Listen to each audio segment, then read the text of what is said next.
Good evening, orbiting people. How's it going? Welcome to live stream number 15 on the Orbital Alliance YouTube channel. I feel like I should quit my day job and become an announcer. Or not, because I'd probably be terrible. Good to see y'all. I know it's early, but who's out there? Let me know if you're joining in on the stream. Say hey in the chat. How are y'all doing tonight? Don't mind me as I wash down my dinner with, yes, some chocolate and vanilla pudding that I stole from my daughter. I feel like I deserve one after, buying her 2 packs of them. I feel like, should be one in it for dad, right? Just my logic. Hopefully we can have a pretty fun stream tonight. Just some discussion. I have an idea for a topic to talk about, and it's a little bit more constructive than it is like, sorry if you're getting a lot of like mic pops and stuff. I'm trying to tighten this. Than it is like, creative and wondrous. But yeah, I'll let you guys know what's in the pipe. All right, we got one in the chat. It's Josh, our weekly attender, calling me a nerd. Although I think you've been dropping the ball, man. I haven't seen nerd in the chat every week, so I mean I'm gonna just hold you to it and encourage you to make sure you call me a nerd every week, not just most weeks. And there's Ron Colson. There's 2. Nice. What's going on, you guys?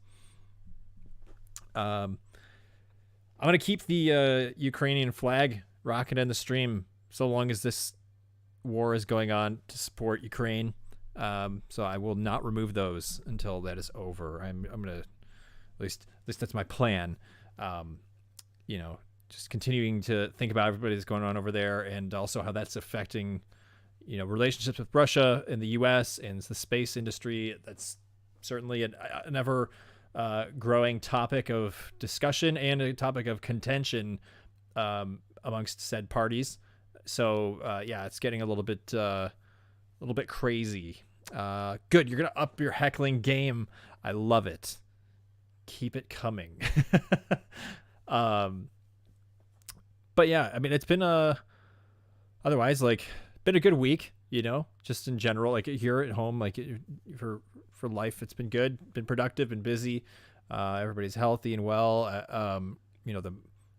With the mask mandate lifting, that seems to be getting people's spirits up. And I still don't understand exactly what the right thing is to do about all that, but it does help people's moods, and especially coming in the Northern Hemisphere, at least in the US, like the springtime is right around the corner. We've had a couple of warmer days, I should say, maybe not so super warm, but that plus the mask mandate lifting has just been, I think you can feel the energy in the room when you go places. People are happy about it. So that's positive news. I'm good. I'm good with that. Hopefully it continues to be an ongoing push towards normalcy, whatever that means at this point, because it really just seems like the world will never be normal again. But yeah, I digress. So I will be eating some pudding tonight because I want it. I want my pudding. I feel like that needs to be made into a t-shirt now. I want my pudding. Yeah, so let's think here. Let me take a bite of this because it looks delicious. Here we go.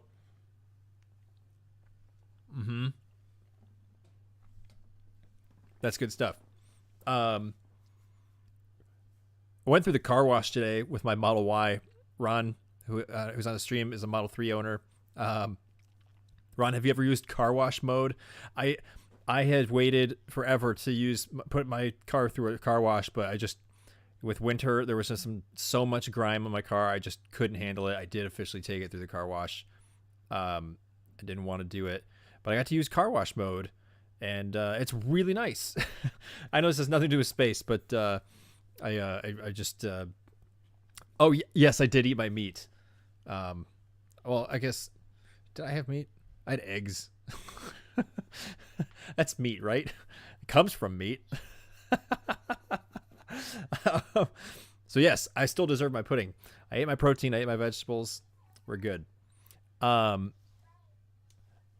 Yeah, I did take my car through car wash mode, and it's like a setting, and you know, it kind of disables all the stuff that could potentially happen in your Tesla, like during a car wash. I know, shame on me, but I just can't hand wash my car right now with it being in cold temperatures.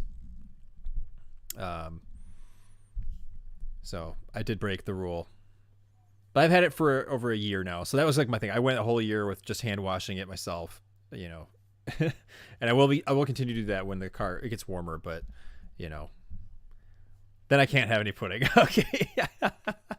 Fair enough. I'm still going to eat it, but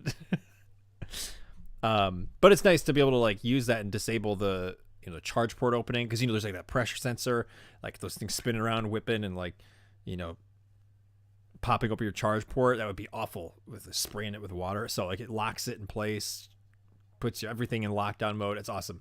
I did tweet Elon Musk asking him to add Car Wash by Rolls Royce and into the car wash modes. You turn it on, it plays the song. We'll see if that turns into anything. I don't think it will, but if I get a Twitter notification, it will be because Elon replied to me. But that has yet to happen in my life, and I'm anxiously awaiting that moment. I would love to talk to Elon via Twitter and hopefully get a change implemented into Teslas. That'd be sweet. That's like a life goal.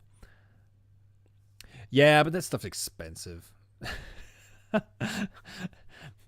Unfortunately. I suppose I could get Jimmy to do it, but I'd probably abuse that privilege way too much. All right. So yeah, let's talk space news. Oh wait, no, not space news yet. Before we get to our weekly space news, we need to talk about Funko Pops. Josh, where are you on that one? Where are you on that one? We got to have our Funko Pop of the week. Yeah, I know. I'm gonna hold a similar note to last week. I think I've yet to show this one. Last week I did Conan O'Brien in Berlin for this Conan Without Borders series.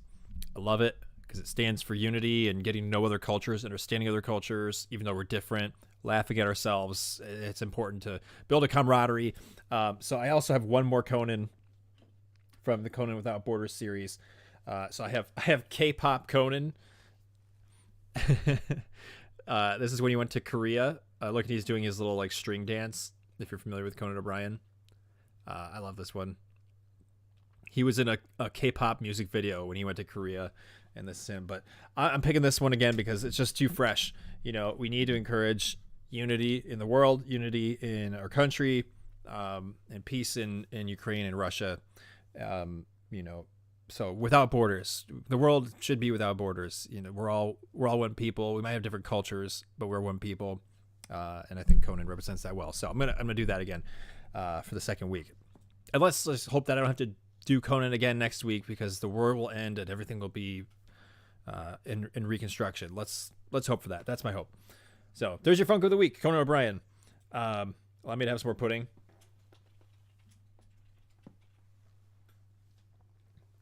Okay. So space news. So let's talk about kind of what's been happening with Roscosmos, the Russian space agency, and NASA. Well, maybe not so much NASA. NASA still has been pretty quiet about things. However, Roscosmos has been very active in a very negative way. And Dmitry Rogozin, the head of Roscosmos, has been kind of the poster child of this campaign. He's very active on Twitter, and he's been posting a lot of like, hey, if you're leaving, I'm not recycling Funko. Well, I guess it's Funko characters, but I mean, if that's the case, there's gonna be a lot of recycling, Josh. I got like 3 Stormtroopers, 3 Luke Skywalkers, 2 Reys, 2 Master Chiefs, 2 Steve Irwins, 2 Winter Soldiers, 3 Winter Soldiers, 3 Falcons. You know, I mean, there's going to be some overlap eventually. I can't resist. It's inevitable at some point. But anyway, Dmitry Rogozin has been tweeting stuff. It's just kind of like, you know, hey, our partnership is deteriorating. Do you really want this to happen? Also, a bunch of insults, and one in particular was pretty interesting. Allow me to find the screenshot that I took today, so I can quote it accurately. Sorry, give me a second. Here it is. Rogozin said last week, quote, "In a situation like this, we can't supply the United States with our world's best rocket engines. Let them fly on something else. They're broomsticks. I don't know what," end quote. Literally called our entire space program and our rocket systems broomsticks. So, I mean, kind of a lame insult, to be honest. And, I mean, other than the fact that the last 10 years we've been paying for like one seat at a time on a Soyuz rocket to put an American on there and launch them to the space station, which we're weaning off of and trying to get off of. And we've been using Falcon 9 rockets with Crew Dragons that host 4 people, most American and international seats anyway. We've been with commercial crew in place. We've not been, utilizing Russians technology. And to the best of my knowledge, I don't think we're even really using the Russian rocket engines as much. I think the Antares rocket was using them, which I think is what launches the Cygnus craft, which is used for commercial crew. Someone out there correct me if I'm wrong. I think that might be correct. So it's like, I don't know. I really don't have a good comparison, but he's heckling and insulting for a very like 5% or less of the American rocket industry, and calling our rockets broomsticks, like we're just like little witches like running around to go into space, and they've got these big beefy muscly rockets, and again, they're fantastic rockets. That's not the case, but it's the scaling that is insulting. You don't want to like puff yourself up, and you don't want to like diminish other people. It's just rude. And I get there's a lot of animosity going on there, and it's just an unnecessary thing to say. However, a lot of people have been taking this into some tongue-in-cheek methods. So there was a third-party seller I saw that started selling brooms, and on the top of the broom handle, there's a printed model of a SpaceX Crew Dragon craft. So you can buy a broomstick, an American broomstick, representing the American space industry. Really funny stuff, but that happened almost like the next day, that was available. And then this morning, SpaceX launched Starlink satellites, another fresh batch, which have been going like every week now, which is crazy. But I missed this until I saw the news later. But there was a tweet that covered a quote from the SpaceX launch live stream where the launch director said, "SpaceX's launch director just before." Oh, this is Michael Sheets on Twitter, by the way, at the Sheets tweets with Z and Z on that. SpaceX launch director just before today's Starlink mission took off, with a mischievous reference to the Russian Space Agency chief Rogozin's recent comments. Quote, and this is the launch director of SpaceX on the stream live: "Time to let the American broomstick fly and hear the sounds of freedom. Launch director is go for launch." So SpaceX fired back over their stream today, because they're launching the most successful and advanced rocket in the world right now, the Falcon 9. It's just crazy. So there's some fun stuff happening there, with that, but it's not a good reason to be talking like that, I guess. But it's just sad. And also I saw, if you guys are familiar with Scott Kelly, retired astronaut for NASA. He was famous for doing the year in space, the first year in space for an American astronaut. Was that 2015? 2014, 2015? Yeah, it's been a while now. Hard to believe. Yeah, I think it was. He's been super active on Twitter. Like I've never seen him before. He's always been a really like kind of calm, reserved, like calculated tweeter, but he has been firing shots at Dmitry Rogozin. They got into a Twitter battle, and it was just pathetic, honestly, watching both people be as vicious. However, Scott is right, given the scenario. Like, Russia's not doing a great thing right now, and Rogozin is representing that, and endorsing it, essentially killing people. So there's just been a lot of animosity. But Scott Kelly's had these really crazy like zinger tweets that have just been nuts, and that's been interesting to watch. And he's also been posting a lot in Russian, which he's like trying to translate English tweets for people who are in Russia who might actually see them, hopefully so they might see the truth about certain incidents that are happening around the world, or discussions in space or developments. Because, you know, sometimes Russians might skip an English tweet because they don't know how to read it. Just like I would skip a Russian tweet because I couldn't read that. You know, I know some Cyrillic letters, and I might be able to distinguish a few words here and there, but it's really difficult. But generally, I'm going to be like, oh, that's a block of Russian. I don't understand that at all. Luckily, Twitter has a translate function, but it's hit or miss sometimes. So Scott's been trying to translate for Russian speakers and help encourage those people to be able to read everything that's out there. So he's been super, super, super active, and it's also been very prominent in the news. Yeah. So the whole war is impacting the space industry. There's no more developments on, you know, I don't know, really any other like projects. The last thing I can think of that was kind of crazy regarding this was Roscosmos put there's a service called Telegram. I'm not sure if you guys know anything about Telegram. I've only just heard about it recently. It's a communication app, a messaging app, I think, and maybe even a social media thing. I don't know enough about it. I should research that a little bit. But apparently you can post videos to it. And I guess Roscosmos or some person affiliated with it posted a video that they created showing the current crew, which was a Soyuz crew that's on the space station right now, the 2 Russian cosmonauts and 1 American astronaut, Mark Van Hay. Is that how you say it? But he's up there right now. And they're showing him, the crew. They like basically took pre-existing footage of the astronauts and cosmonauts on the space station, a bunch of B-roll extra shots that have been going around or that they have on archive, and they kind of made a fake video, like a fake story showing the astronauts splitting from the cosmonaut, going to their own segments, waving goodbye to each other, and then they put an animation of the Russian segment separating from the rest of like the American segment, the Japanese segment, and the European segment of the space station splitting, and essentially kind of forcing you to imagine the American segment falling back to Earth and burning up with the astronaut on it, and the 2 Russian cosmonauts like staying in orbit on the Russian segment. Yeah, I mean, honestly, it's kind of hit me right now as I'm describing it. I mean, that's what a terrible, terrible, terrible thing to do. Really unacceptable. Like, period. Just not cool, rude, and you know, literally like visually for fun. They made it kind of a fun looking video to imply that other people are going to die and have it be fun.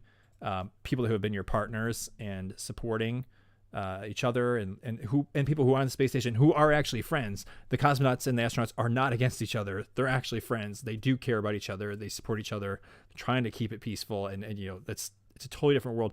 But the governments and their agencies are just like wired differently. You know, it's just like a terrible excuse for you know, diplomacy and respect.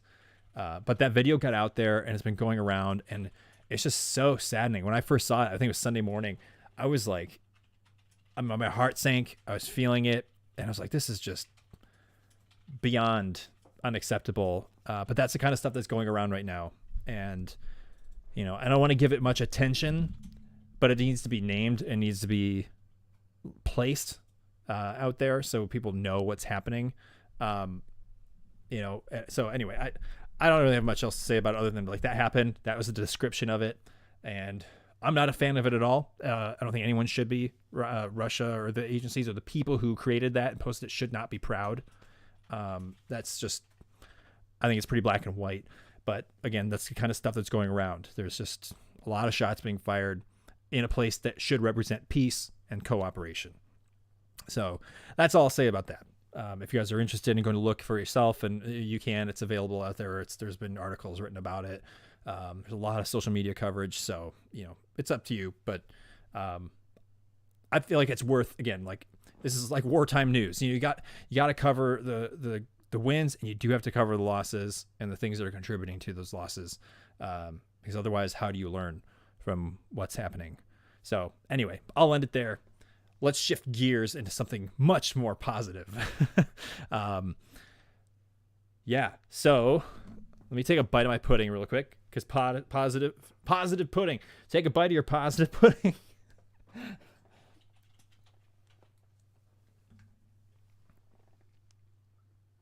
Oh, that's good. I'm gonna say that every time. Cool. Yeah. If you're just joining the chat, welcome to the Orbital Alliance. Thanks for tuning in. I haven't really kind of stated in the last few chats, but yeah, if you guys are new and you're first time checking it out, say hey in the chat, and be sure to post questions about space stuff. It can be about anything. I'll try to answer it. If I don't know it, I will look it up or try to look it up, and hopefully we can all learn something together. I know we've had a couple, or at least one person who was a new person, I think 2 weeks ago, jump in the chat. I really appreciated that. That was great. And for those of you who've been consistent every week, keep posting in the chat, because it keeps things alive, and keeps it fun. We have a great time here. Every Wednesday night we stream and just chat about space things, and sometimes it goes off the rails, and that's totally fine, because we just have the hour to ourselves. It's like a hang out at a coffee shop. Let's just hang out and talk space. What's going on? What do we want to learn? I think there's been some weeks in here that I walk away from the streams and I'm like, that was awesome. Like, that went really well. It's awesome. So thank you guys very much. So one thing I want to point out, we've kind of had a surge in subscribers on the channel, which is great news. I feel like we had a little bit of a stall for a little while, and then it was like a little bit of a surge, just a little bit. But I want to celebrate something, and this is really great news. But we hit over 300 subscribers on the YouTube channel today, or not today, like recently, like this last week or so. I think it was like last week. But right now, as of right now, I believe we have 309 subscribers. 309. That's amazing. So huge milestone, hitting that 300. Every subscriber we get, is like a mind-blowing thing to me. I get really excited. I check it every day, and it just shows that we're taking ground, and people are getting interested in space, and they want to know more. There's a chance that all of them are spam accounts, but I don't care. Even the spam accounts want to know about space. So yeah, just want to, again, always thank you guys for your continued support and loyalty to the channel, and hope you guys are enjoying stuff. So onward to 400. That's the next milestone. I really am trying to push to that 1,000 mark. I think that would be amazing to get into four digits. It's the Funkos that draw the audience. You're probably right. We did I did that 1 week where I had like a ton of Funkos featured because it was post Valentine's Day. So maybe it was that one. Dude, Johnny, or what's up, man? Shout out to the 309 area code. Yeah. Yeah, man. You're our resident post 309er out there, but even though you're not 309 right now, but what's the area code in the place that you live in now? Don't say that on the chat. Keep it unless you're comfortable with that, but you don't have to give away your location. But maybe text it to me. Text me just so I can know. I would like to know. I won't read it on the stream. But yeah, dude, thanks for tuning in, man. How you be? What news from the Mark? Ron Colson, how big is the Lagrange point where the web is? Wouldn't that be the best place for a transfer point for interplanetary manned missions? That's an interesting question, and I may not understand. Let's see how to answer that.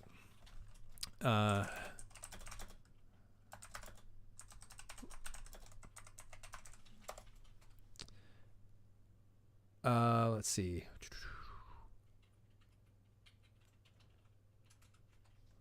This might not be the answer.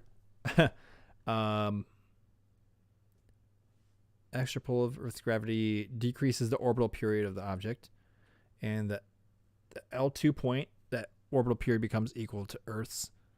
Like L2 is about 1.5 million kilometers. Oh, from Earth. Okay, that doesn't help. I'm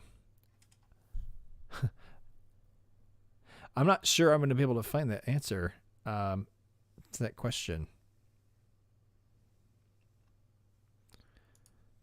So what was the other part of it? How big is the Lagrange point? Wouldn't that be the best place for a transfer point for interplanetary? Oh, okay. So like to re-enter back to Earth or to move out, like to use that as a point to like slingshot us out. Is that what you mean? Like to throw us out into another orbit to like Mars? Yeah, I'm not sure I will know how to search that or to find that because maybe no one's asked that question or it's deep in the internet.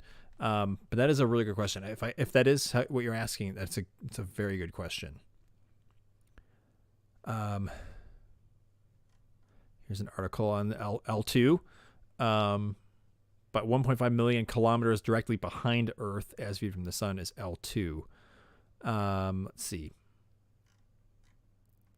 There are not any more information in this article. It is not helpful.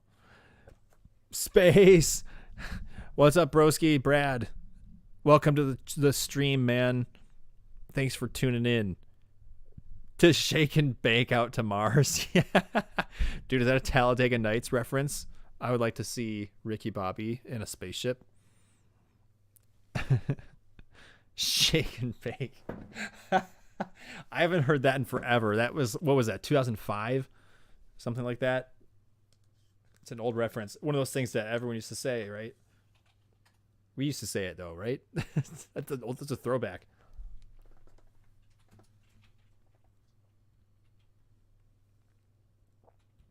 They're sending a station to lunar orbit to use from our... Oh, yeah. Right. Gateway. Yeah, the lunar gateway, right. So that's obviously much closer than L2. It's like a quarter of the distance. So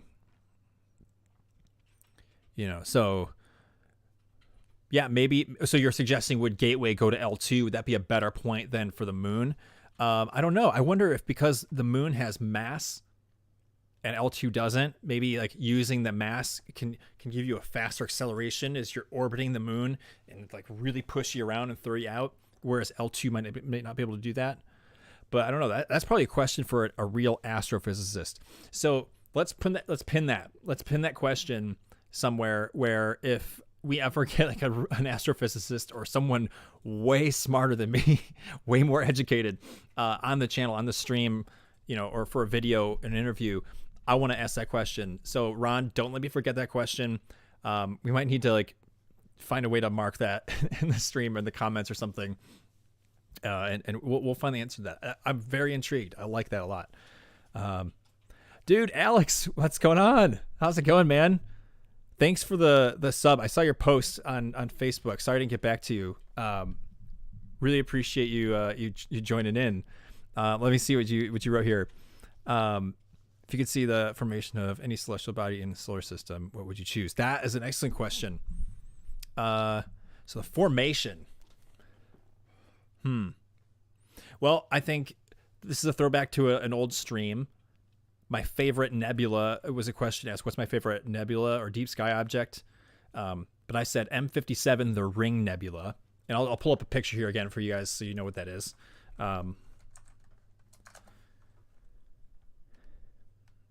No, not a BMW M57. Ring Nebula.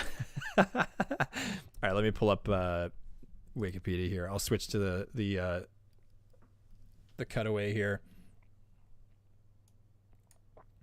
All right, how's that looking? Where's my OBS? You guys see that? Let's pull this out of the way. Let's make it a little bit bigger over here. Nice, great. That's the Ring Nebula. It's it's a dead star that like exploded and shed all its layers of gas out, and the tiny little like remaining star shell is like in the middle. And it's artificially colored so you can see it, but I'm sure it's vibrant and beautiful colors. It's a wonderful looking thing to see. It looks like an eye. I've seen it in a telescope in real life where it just looks black and white and kind of fuzzy, but because that color just can't make it into a telescope. But if you were to be like super close to this. I think this would be the most amazing looking thing to see. I would like to see this form, to see that, like, if you could do it in a time lapse over however many tens millions of years that takes place, you know, for a star to explode and shed all its gases and make something as beautiful as this. That's what I would like to see. So that's my semi-short answer for you. That's a really good question, man. Thanks for submitting it. How have you been, man? It's good to hear from you. Hope you're doing well. It's been 10 years, I think, since it's 10 years since I've graduated. I think you were 2013, right? It was when you graduated, is that right? Or were you the same year as me? Sorry. But hopefully you're doing well, man. Here's another thing you said. Me personally, it would be Jupiter. Like, how does a gas giant form?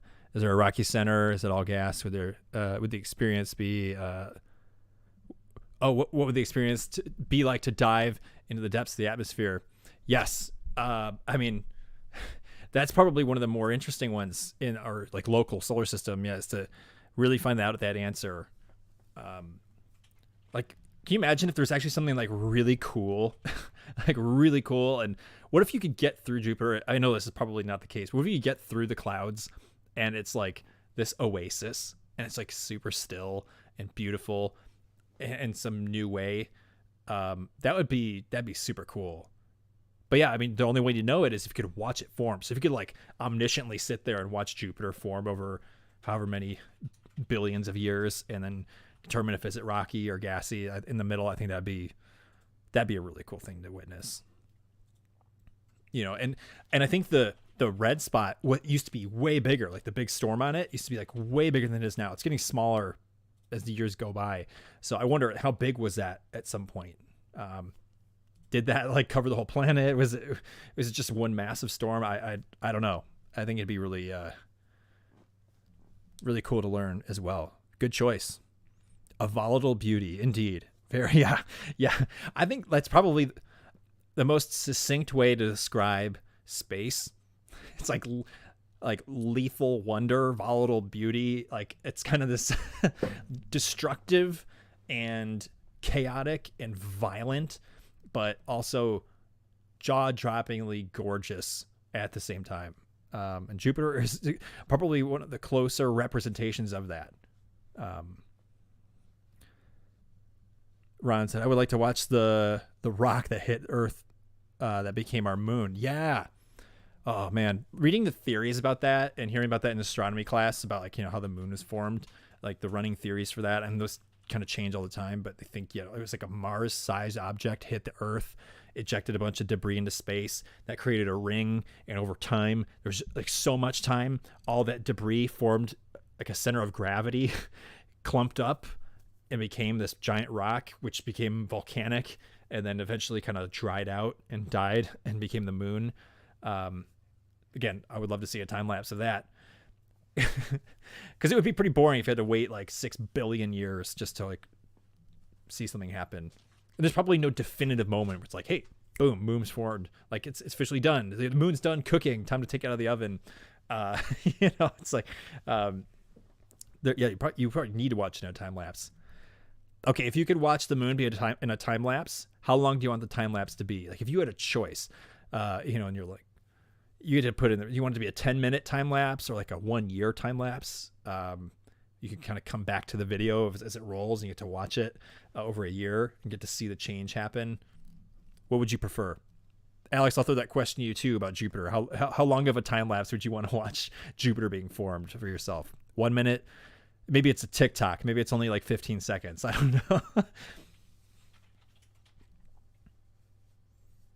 Good to hear you're doing well, man. Yeah. Appreciate it. Yeah. Everything is good here too. Married, got a daughter, you know, just started a video production company. That's my current career, which is great. And everything is good here. Thank you for asking too. Sorry, I left this on I didn't go back to my main camera here. Let's see.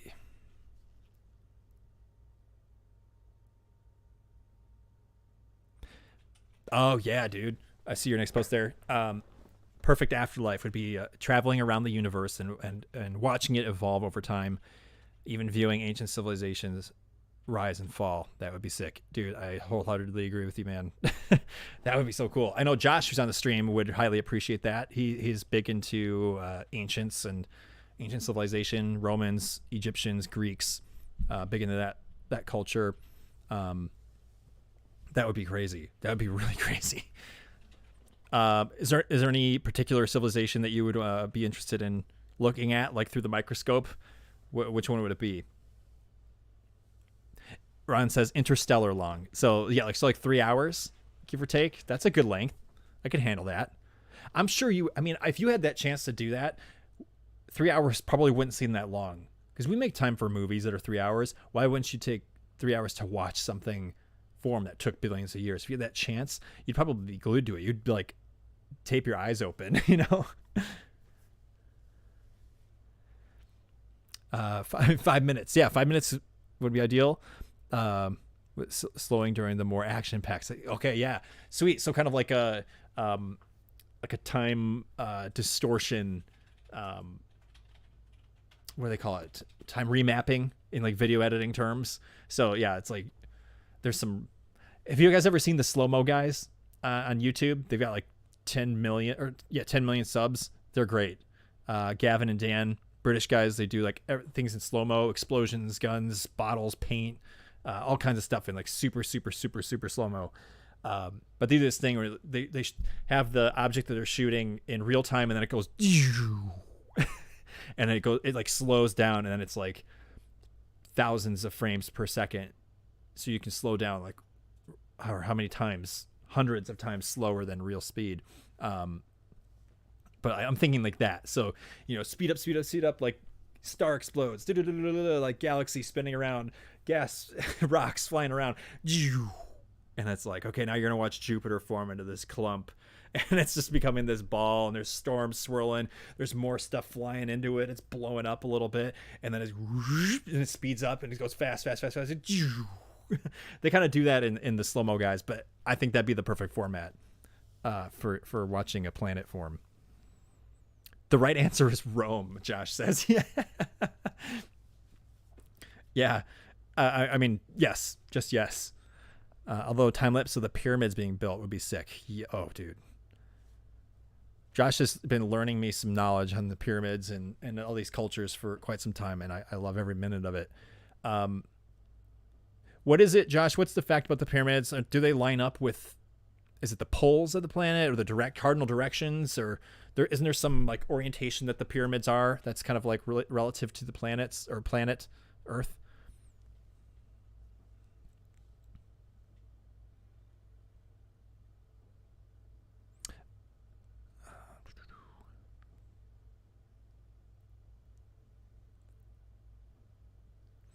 Oh yeah.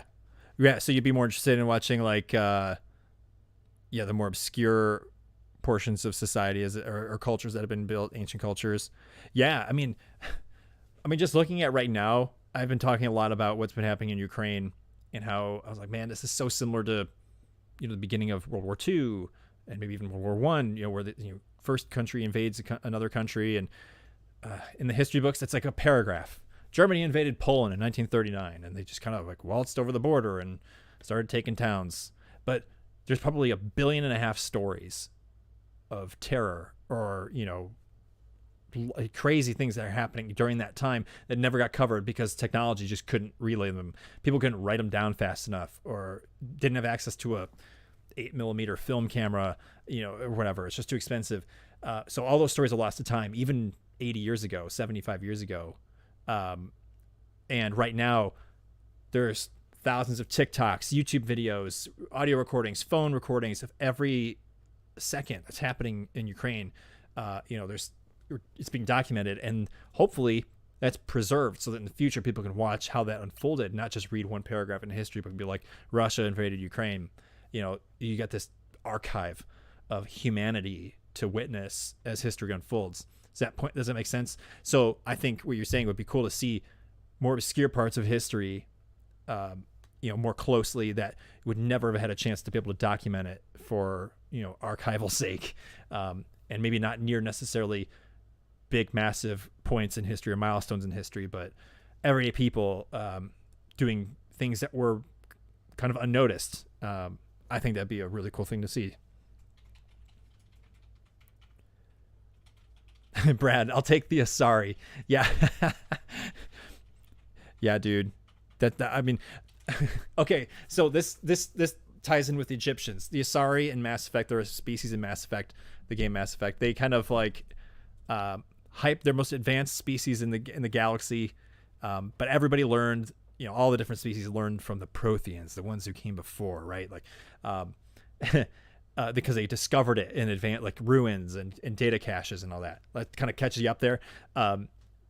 But you later learn that the Asari were, the reason they're so advanced is they were taught by the Protheans before they went extinct. Like, they were like, their gods were actually the Protheans. They just kept it, hidden, that fact hidden, and except they had gods and goddesses or whatever, but it's just, in fact, was the advanced species who came before. So I've always like loved to entertain the fun side of the theory that the Egyptians were, taught by aliens how to live. And I think that's probably where they got the idea for the Asari, kind of like the Egyptians, astronomy, mathematics, architecture, structure building, all that stuff, ways of life. Obviously everyone knows the Egyptians were this super advanced ancient species, and their culture lasts thousands of years. Sorry, Josh, the hashtag spoilers, but hey, let's be honest. It's 10 years, 10 years. People have the chance, right? What if the Egyptians were, trained by aliens? And I've had this theory too, like all these like hieroglyphs and drawings where there's like people with like eagle heads, they're doing the thing, and they got, beaks and dog heads.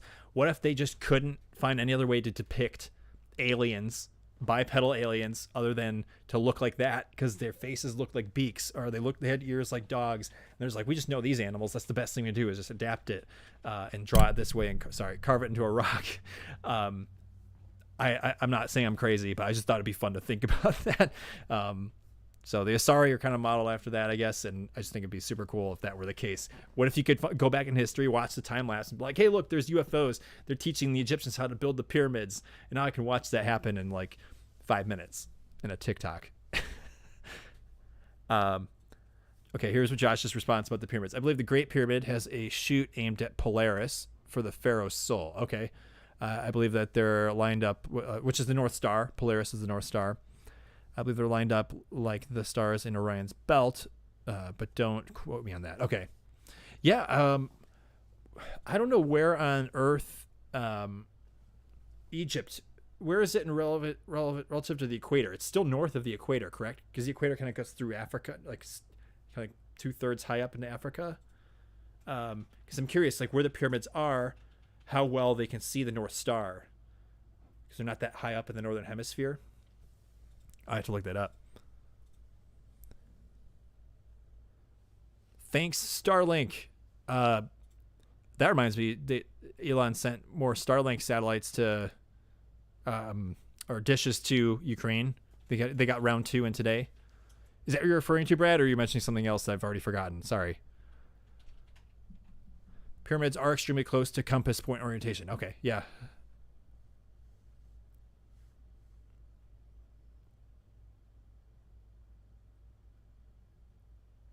Oh, that's cool. Alex, you said you're watching World War II channel that documents World War II weekly as it happens.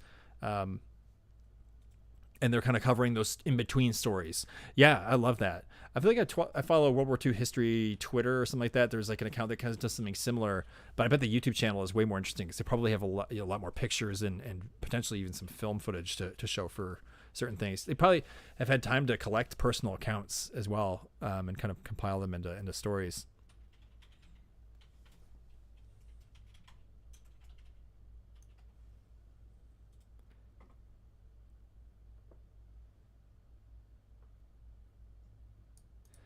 Josh also says, I've also heard an interesting point if true, that the location of the pyramids actually has the speed of light built into its distance from the equator, like precisely the exact number. Let me see if I understand that correctly. The location of the pyramids actually has speed of light, which is 186,000 miles per second, into its distance from the equator. Okay. Is it like 186,000 meters? I feel like that would be crazy. I don't know. I wonder. I mean, they also probably would use a different unit of measurement than we do, right? For numbers, maybe. Maybe that actually ends up being different. That's curious.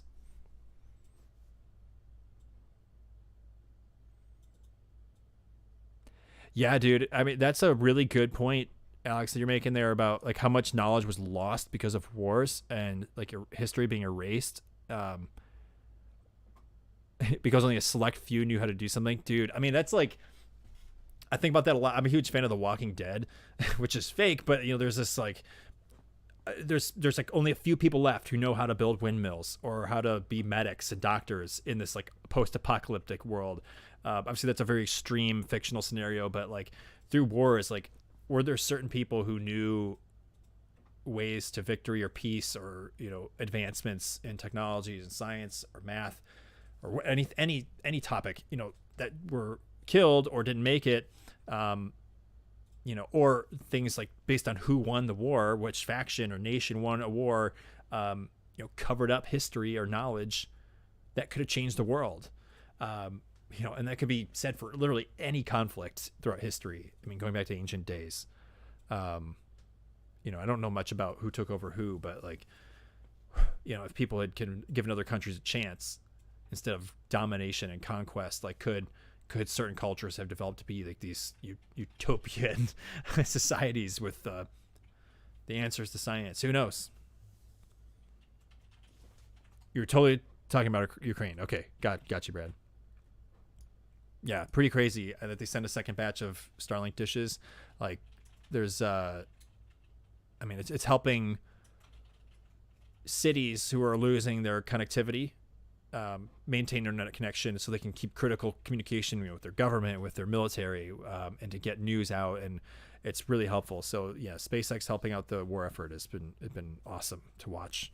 It's crazy. You know, it matters. Everyone matters, whether you're a government able to lend support, excuse me, financial support or military support or munitions, you know, or a company that can send products or prevent products, or people who can provide humanitarian assistance or financial assistance. There's just so many opportunities to help with what's going on.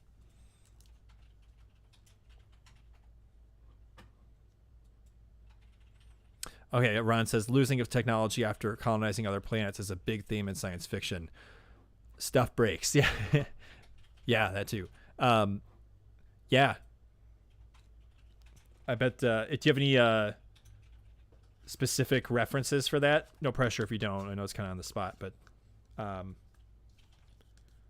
be curious to know.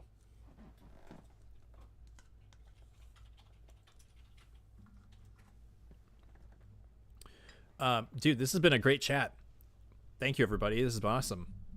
I kind of want to shift gears here and talk about the topic I kind of came up with. And this is, like I said, it's a little more, it's just a different topic. I'm looking ahead to this year, 2022, what's left of it. We're kind of like a quarter of the way in almost. Isn't that nuts?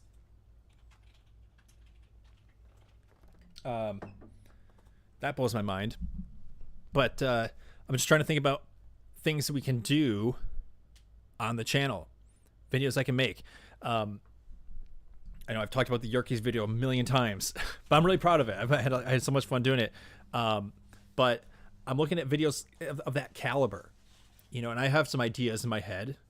But I thought it'd be fun if you guys could pitch some ideas or help me brainstorm some things that would make really great content for the YouTube channel, for the Orbital Alliance. Like, what would be something cool to explore, a place to go, a person to meet, you know, ideas to like focus in on.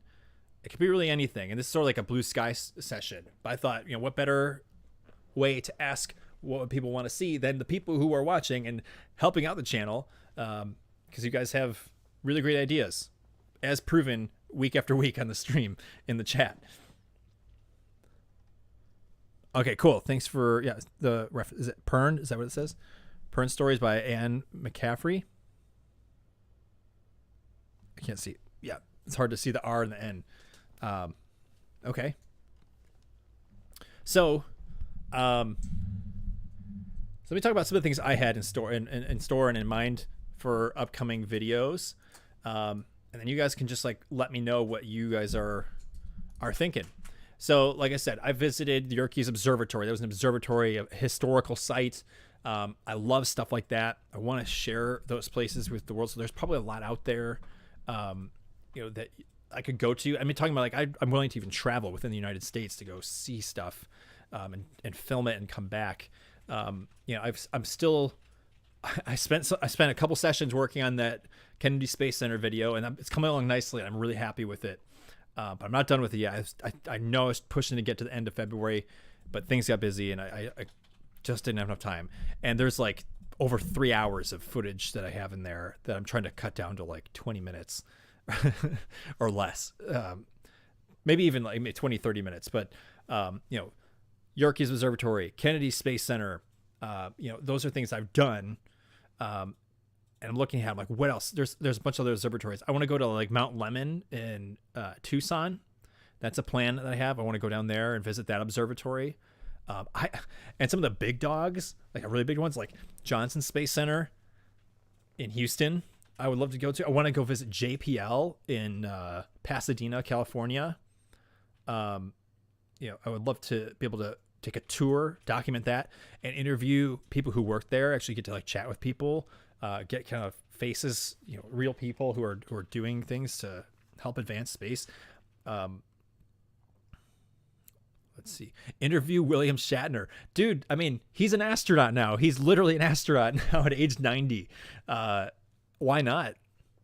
If you guys heard his testimony after he went to space on the Blue Origin New Shepard capsule, I mean, the dude was like in tears. He had like this wonderful monologue that was completely off the top of his head and like, improvised. It was beautiful.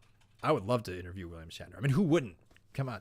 My mom said that she met him as a child at Pheasant Run. Gosh, where's Pheasant Run? At St. Charles. Yeah. In St. Charles, Illinois. She was a kid. And for some reason, my grandpa took her there because he was like, hey, William Shatner's here. And again, this is the 60s where Star Trek was like airing. Excuse me. And he was there like after a theater show or something, and he was doing autographs, and she met him, and I guess he kissed her on the cheek, but she said that he had stage makeup on and it was like really thick, and she said he looked like a woman. So my mom has technically been kissed by William Shatner on the cheek when she was a little girl. So, I mean, I would love to meet William Shatner and tell him that story. I bet there's been, probably 6,500 little children he met just that year in his life. So he probably doesn't remember her, but I thought it'd be cool. Houston. Yeah, for sure. Johnson Space Center, Ron. Yeah, absolutely. 100%. Adler Planetarium. Hey, Greg, welcome to the DUS stream, or space part of the Science and Industry Museum. Maybe get a guide to walk you through and give you info. Those are good choices, and they're right in our backyard, literally in Chicago, where we're in the area of. Those would be good. Fun fact, I live like, on the outskirts of the suburbs, and I've never been to Adler. I know that's like the biggest travesty ever. My wife is looking at me right now, Kayla. She's got her. You knew this about me, right? No? What? I've never been there. I know we've talked about this at some point because we talked about doing the after hours thing. Yeah. Well, we got to put it on the list. I've never been to Adler. I've been to the museum campus. I've been to the Field Museum and Shedd Aquarium. Those are right next to it. I've been to Northerly Island. right there, you know, for concerts. I've been everywhere around it. I've walked in front of Adler. I've never, you know, it's crazy. And I hate that about myself. So for sure, I would love to cross that one off my list. Yeah, interviewing astronauts on their training regimen. Yeah, dude, that'd be really good. There's a whole host of new astronauts that are coming out of astronaut candidacy.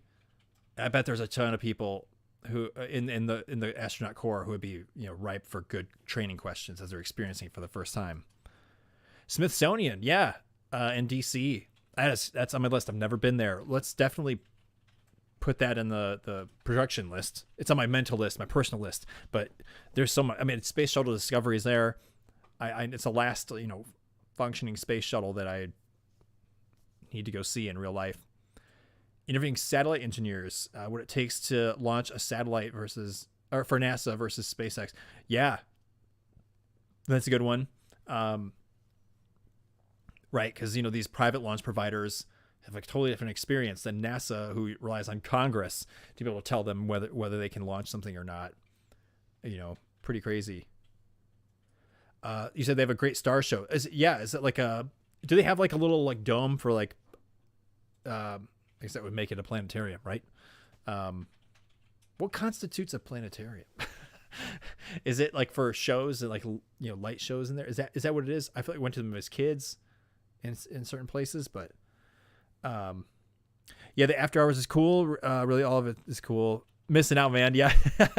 Dude, so I went, my wife and I went on our honeymoon to San Francisco back in 2014, and we got one of my best friends bought me a ticket, or bought us tickets as a wedding gift to the California Institute of Science, or Academy of Science.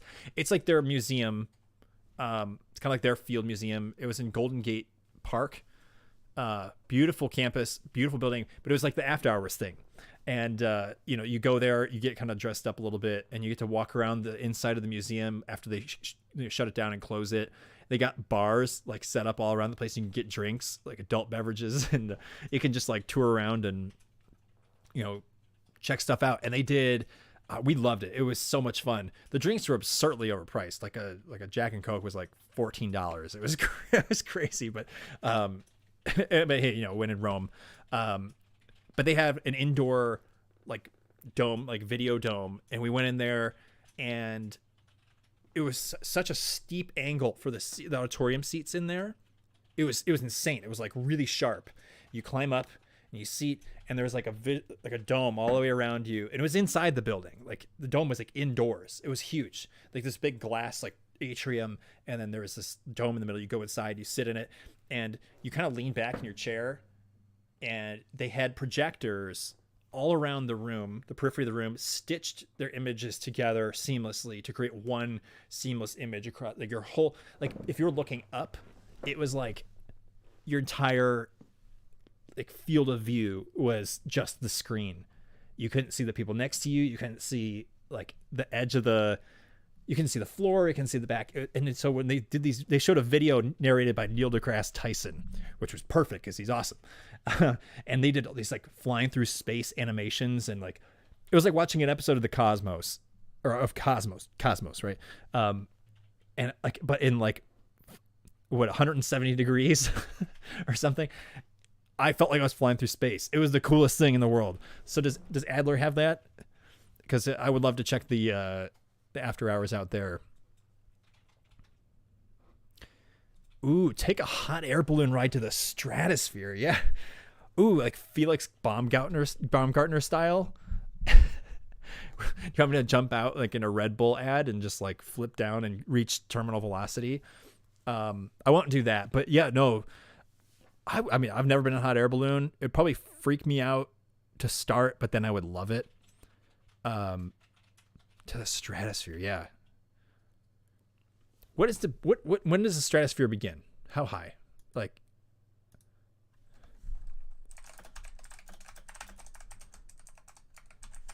let's see. Bottom of the stratosphere is 33,000 feet. Okay, so like basically your commercial airliner altitude. Yeah,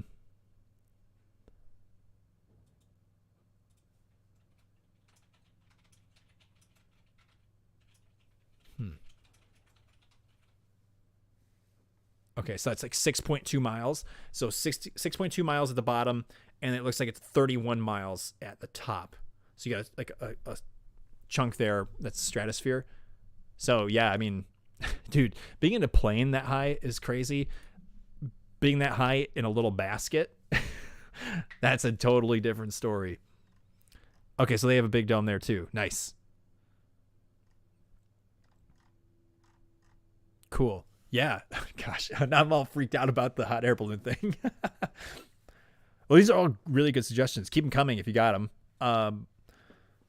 So again, if you're just tuning in or you missed the question right now is we're looking ahead at what videos I can look to make for the YouTube channel for the Orbital Alliance, and to trying to look at ambitious stuff to get out and visit people and places that are of points of interest for astronomy, space exploration.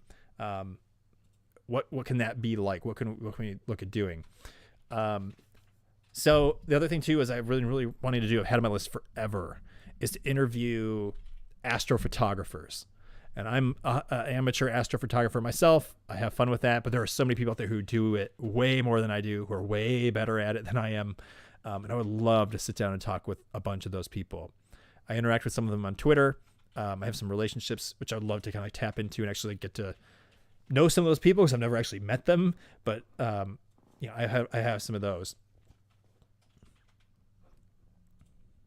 Boca Chica. Yes. Ron. How could I forget? Thank you. Boca Chica, Texas, all the way to the bottom of Texas, where SpaceX is doing Starbase. People go down there all the time to shoot videos, and SpaceX doesn't care if you go down there because they want people to be excited about it and share the publicity of what's happening on there. 100% should go on the list. I don't know what it takes to get down there.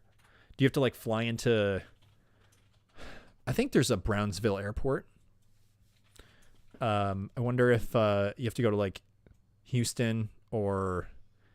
Austin's probably way too far. I don't know that much about southern Texas geography. Texas. Let's look at the map. Houston looks like it's probably like 4 or 5 hours away. Way more than that, probably. Dallas to Austin was like 3.5 hours. Am I right? 3 hours or so. Maybe 4. So that's probably even longer. South Padre Island. Yeah. What big towns are down here? Corpus Christi. That's probably your best bet. Or San Antonio, but it's still really far. Crazy. Road trip via Tesla. That's the other solution. Yes. Hop in my Model Y. Cruise on down. I mean, did they build a Brownsville supercharger? I can't remember. I'll have to look at the map.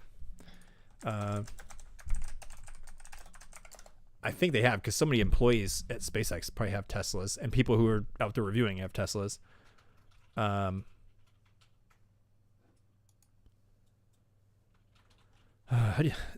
it is. They really don't make it easy on their website to find the map. It's there, but like, you can't click into it. Find us. So what does that mean? Find us. Help me out, Tesla.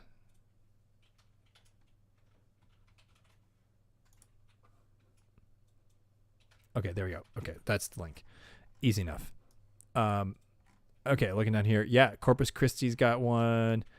There's one in Kingsville, going all the way down to Rancho Viejo, Cameron Park. That's probably it. There's one in Cameron Park, Brownsville. Okay. So there are superchargers. You can get down there. That'd be a long haul. I wonder what the... Don't they have like a trip? I don't know. We'll figure that out. Oh, dude, Alex, you're in Texas? No way. Everything is far. All the big cities are hours away. Okay. Awesome. No pressure to share in the stream. You don't have to if you don't want to. But curious, like what area, like what town you're closest to, what city you're closest to. I've been to Dallas and Austin. I've been to Austin 5 times, been to Dallas once. I have not been anywhere else in Texas. I love it there. I love Austin. Brad, you're on the stream. I've been to Austin with Brad several times. We went down for the RTX convention several years in a row. which, dude, I mean, that's 10, 8, 9, 10 years ago now. I love Austin. If I could live anywhere else in the United States, it'd be Austin.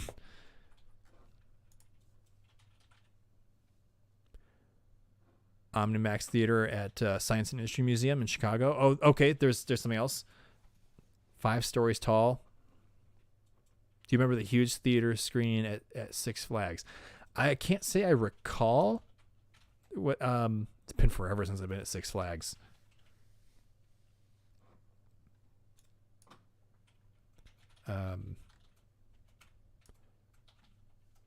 Yeah. So thinking about other interview people that I would love to do a video with. I mean, my space hero is Chris Hadfield, Canadian astronaut, retired astronaut. You know, he's probably everyone's space hero in this day and age, but he's such a man of humility and knowledge and respect, and he's highly experienced and accomplished. I mean, amazing CV or resume, you know, but I just think he's such a good man, and he's a huge influence to me. I would love to interview Chris Hadfield.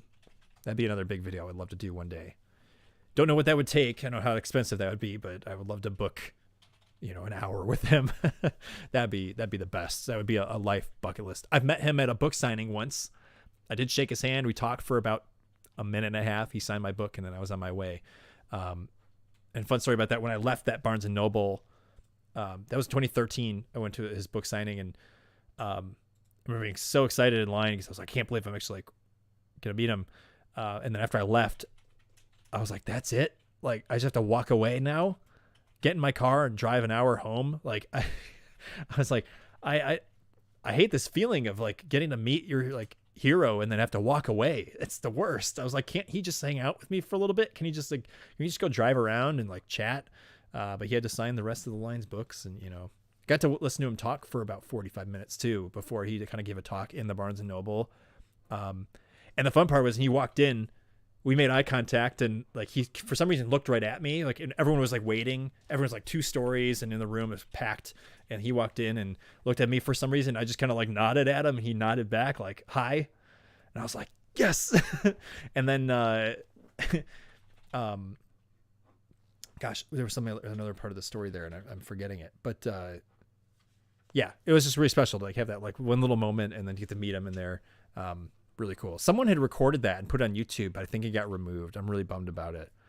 I loved that talk. I could see myself in the corner there. Pretty neat in the video.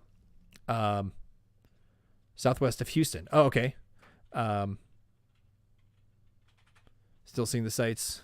Galveston, which is fun. NASA was a neat treat. Oh yeah, cool. So you got to see Johnson Space Center. If you like zoos and aquariums, yeah, I would love to see those too.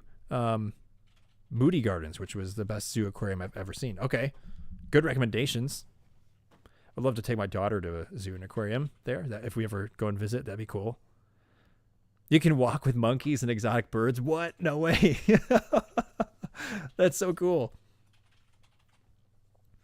They had Six Flags had a dark ride, space theme ride, and you went to this huge theater, and they showed some crazy nature flyover IMAX movie. It was awesome. Oh, okay. Sweet. I missed that for some reason. I was probably too busy going on Raging Bull the same over and over and over again. I just completely missed it. That was me when I was like 13, just constantly going on. Or it's Raging Bull. Yeah. I was confused because there used to be a local like skiing snowboard place called Raging Buffalo. And I for years, I just couldn't get them right. It was like everyone was talking about both of them. Yeah. So, and then I would also, oops. Sorry, I keep like bumping my mic. Yeah, you mentioned earlier, was it Alex? Somebody mentioned engineers. Satellite engineers. Yeah, even like, people who are part of like the Perseverance program, or the Ingenuity, the helicopter, or Curiosity, the Mars rovers, the big laboratories on Mars. Just talk with someone there, like, what does it take to do that? I mean, how do you even get started to design a robot that is going to be taking over Mars, literally? trying to think of what other ideas I had in my head. I did the big project, to touch more on the astrophotographer one. The big project I had in mind was to shoot and film and produce an hour-long documentary, actually, about astrophotography. I had started brainstorming for it, and I had, people to interview. I had a list, but it didn't really go much further than that. And I really should push on that, because I think that would be stretching for me as an astrophotographer who does it for fun. But also, there's so much astrophotography happening: rocket photography, space station photography, Milky Way, everything. We're kind of in this new era of being able to, anybody can really do this. You can do it with your phone. There's all kinds of things that are just like readily available for people. It's a marvel that we have so many people out there doing it. And I just would like to capture like what's really going on in the world when we have this immediate access to being able to shoot the wonders of space in our own backyard, or what have you, more than ever before. 50 years ago, not the case. Very few people were doing it. Very skilled, very particular people doing astrophotography. You had to be in that community. But now it's just it's everywhere. I think it's worth exploring and trying to determine where might this go. What will astrophotography look like in 50 years?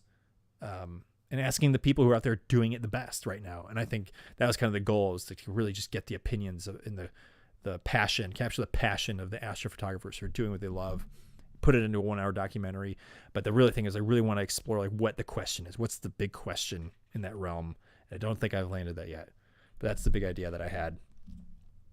If you guys heard of Andrew Mccarthy, you may have seen his stuff just floating around on the internet because it's that popular.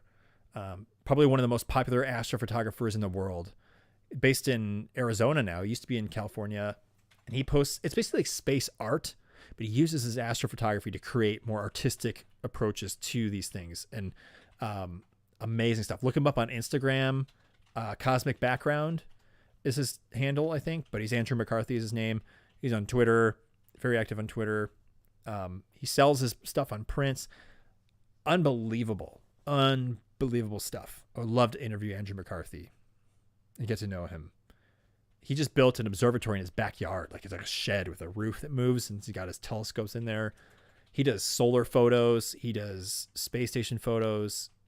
Any astronomical event, he's covering it. It's insane. So talented and passionate. And he just seems like a really, really nice guy. And he's got, a heart for teaching people, it appears. And he's got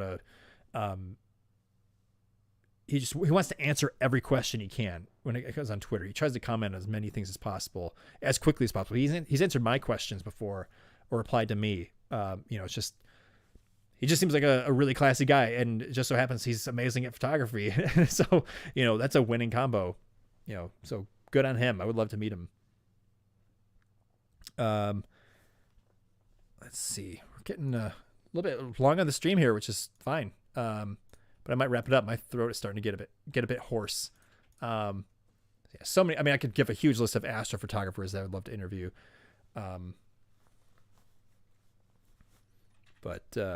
So many rocket photographers. John Krause, he's a legend. Trevor Mallman, also a legend.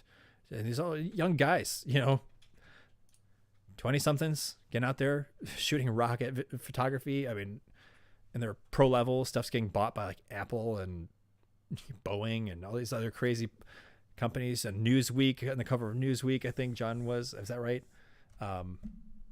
SpaceX using your stuff. I mean, it's just crazy skilled people who are very, very capable. I would love to get to know them and learn from them. Cool. Yeah. Well, I probably would love to meet an astronomer, like someone who's at like an observatory, who's like really out there doing the science. I got to meet Dennis Coyce, who is the director of Yerkes. And while he's not an astronomer, like he knows some of those people. So I'm hoping maybe Dennis can connect me with somebody at a different location. Somebody who's doing research at there's other observational location. I think that would be really, really great to talk with too. Find somebody out there who's on the front lines of, looking deep in the universe and trying to learn about it. I think that'd be another angle I'd like to cover in a video. Cool. Well, I think I might draw the line there and call it a night.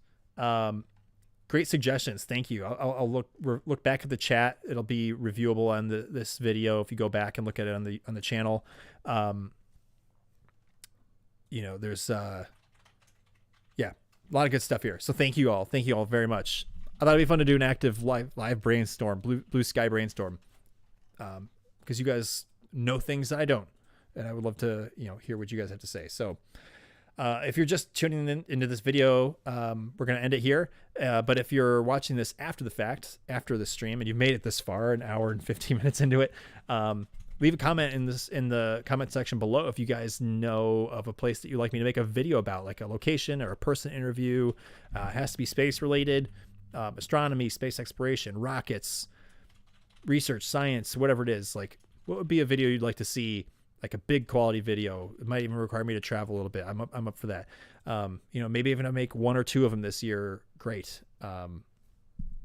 But yeah, just a dreaming session. So let me know if you guys have ideas.